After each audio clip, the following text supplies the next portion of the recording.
भोसर मुलगी माधुरी बाबूराव बच्छिरे मागील 6 वर्षांपासून आपल्या आई वडिलांपासून हरवली होती. गजानन महाराज मंदिर येथे सप्ताह कार्यक्रम सुरू असताना सुजाण नागरिकांनी या मुलीची चौकशी करीत पोलिसांमार्फत घाटी रुग्णालयात मेडिकल करून पुनर्वसनासाठी माणुसकी वृद्ध सेवालय सुलक्ष्मी बहुउद्देशीय सेवाभावी संस्था येथे दाखल केले व या भोसर मुलीस तिची आई रेखा बाबूराव बच्छिरे राहणार मंठा चौफुली यांच्या स्वाधीन करण्यात आले. तरी म्हणते नाही मम्मी नाही आपल्याला जायचं आपण बघित राहा गाडी पप्पा गेले गेले गेले पप्पा आपण दोघे राहू बरं चालेल व्हिडिओ का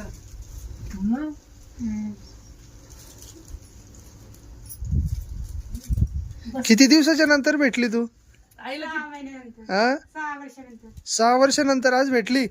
6 वर्ष कुठे होती तू? जालन्याच्या हॉस्टेलमध्ये. तिथं तुझं नाक टोचलं काय? हा त्या बाईनच बसलं कोणत्या? काय माहिती कोणती बाई होती. नाक नाही तर आपल्याला माहिती पण मला टोचून दिलं. अवघडच खेळ झाला. 6 वर्षाच्या नंतर आज भेटवेल तू त्या मायला? तू कोणापाशी होती मग 6 वर्ष? हॉस्टेलला होते कोणत्या? त्या कृषी हॉस्टेल इकडे हॉस्टेल असं दाखवलं की दाखवलं नाही.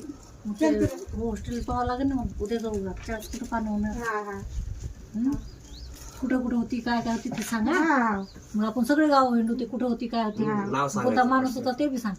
त्याचं बी घर त्यात फुकून देऊ आपण. बरं बस इथं खाली बस आता खाली बस. नाही शाळा घर शिकायचं नाही. त्या पोलिसाला सांगायला लागले पण पोलिसाला ऐकलं नाही काय. जालन्याच्या पोलिसाला सगळे ऐकूनच नाही काय ना. असं घेतलं पोलीस आढळून आली होतीच. माझ्या